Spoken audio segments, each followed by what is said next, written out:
Dollar dreams వారి కథ. జీవితంపై ఎన్నో ఆశలతో ఇల్లు ఆస్తులు అమ్మి కుటుంబాన్ని వదిలి దేశం కాని దేశం వెళ్తున్నారు. సరైన పత్రాలతో లీగల్గా వెళ్తే ఓకే, లేదని డాలర్ డ్రీమ్స్తో అక్రమంగా చొరబడ్డారా? ఇదిగో ఇలాగే ఉంటుంది. ట్రంప్ అధికారంలోకి రాగానే తీసుకున్న నిర్ణయం అక్రమ వలసదారులపై కొరడా జుల్పించడమే. అనుకున్నదే తడవుగా అమెరికాలో అక్రమంగా నివసిస్తున్న భారతీయులను అగ్రరాజ్యం ప్రత్యేక విమానంలో వెనక్కి పంపించేసింది. మొత్తం 104 మంది విమానంలో స్వదేశానికి చేరుకున్నారు. వీరంతా పంజాబ్, హర్యానా, గుజరాత్, మహారాష్ట్ర, ఉత్తరప్రదేశ్, ఛత్తీస్గఢ్ వాసులుగా గుర్తించారు. దీంతో అమెరికా కలలు కంటూ తమ కుటుంబాలకు మంచి జీవితం ఇద్దామనుకుని అక్కడికి వెళ్లిన వారి ఆశలు అడియాసలయ్యాయి. భవిష్యత్ అగమ్య గోచరంగా మారిపోయింది.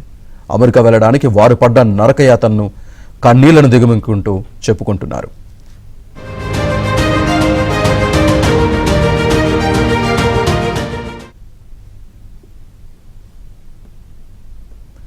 ఇక్కడికి చేరుకున్న చాలా మంది ఏజెంట్ మాటలను నమ్మి మోసపోయామని వాపోతున్నారు. పంజాబ్కు చెందిన ఓ విద్యార్థి అమెరికా వెళ్లేందుకు ఏజెంట్కు 42 లక్షలు చెల్లించాడు. కానీ వీసా రాలేదు. దీంతో ఢిల్లీ నుంచి ఖతర్, అక్కడి నుంచి బ్రెజిల్ వెళ్లి నానా యాతన పడుతూ అమెరికా వెళ్ళాడు. ఇప్పుడు ట్రంప్ ఎఫెక్ట్తో డబ్బు పోయి ఎక్కడి నుంచి వెళ్ళానో అక్కడికే వచ్చానని కన్నీరు మున్నీరవుతున్నారు.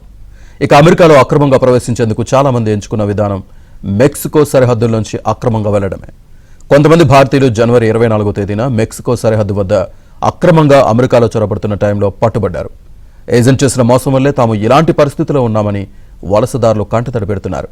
ఇక ఓ స్టూడెంట్ ప్రత్యక్షంగా తాను అనుభవించిన ఆ నరకాన్ని తలుచుకుంటూ కన్నీరు మున్నీరయ్యాడు. ఓ ఏజెంట్ నమ్మించి Qatar, Brazil, Peru, Colombia, Panama ఇలా అంతటా తిప్పి మెక్సికోకు చేర్చాడని, అయితే అక్కడి నుంచి అమెరికాకు వెళ్లే క్రమంలో తమ బోటు ప్రమాదానికి గురైందని వివరించాడు. ఆ ప్రమాదంలో కొందరు చనిపోగా తనతో పాటు కొందరు ప్రాణాలతో బయటపడ్డారని చెప్పుకొచ్చాడు.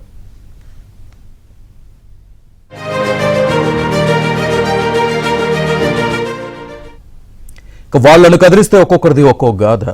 ఆర్థిక సమస్యలతోనే తాము దొడ్డిదారిన అమెరికాకు వెళ్లేందుకు ప్రయత్నించామని చెబుతున్నారు. కొండలు కోనలు దాటి వేల కిలోమీటర్లు ప్రయాణించామని, దారిలో ఎవరైనా గాయపడితే వారి పరిస్థితి అంతే, మిగిలేది మరణమే. అలా దారి వెంట ఎన్నో మృతదేహాలను చూసుకుంటూ మెక్సికో దాటి అమెరికాలో అడుగు పెడదామనుకున్న టైంలో అమెరికా అధికారులకు దొరికిపోయారు.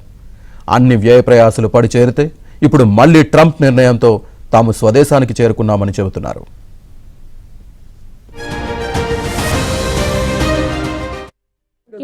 लीगल तरीके से नहीं गए थे। हमारी बात मुल्क एजेंट से हुई थी कि 1 नंबर से डायरेक्ट ही भेजेंगे। तो उसके बाद उसने डोंकी लगाई। तो 15 तारीख को सर बस लास्ट बार मेरी बात हुई। उसके बाद परिवार कैसे भेजा था, कैसे भेजा था, कितने पैसे उठाए? सुना है कि कर्ज उठाया आपने? हाँ सर 42 लाख रुपए मैंने उठाया है कर्ज। तो 42 लाख ही मैंने एजेंट को दिया है। तो परिवार की बात करें, कितने लोग जो हरविंदर पर निर्भर थे, जो आज उस पे आश्रित थे? घर के हम 10 मेंबर हैं सर। वैसे मैं तो, मेरा बेटा, एक बेटी है, तो मेरे फादर इन लॉ, तो मदर इन लॉ घर पर है। अब वापस आने के बाद कैसे हालात आप देख रहे हो कि पैसा भी लग गया, पैसा है भी नहीं, तो अब कैसे चलेगा गुजारा? तो देखो रोजमर्रा की जिंदगी तो आपको पता ही है कि काम तो करना ही पड़ेगा। देखो क्या होता है।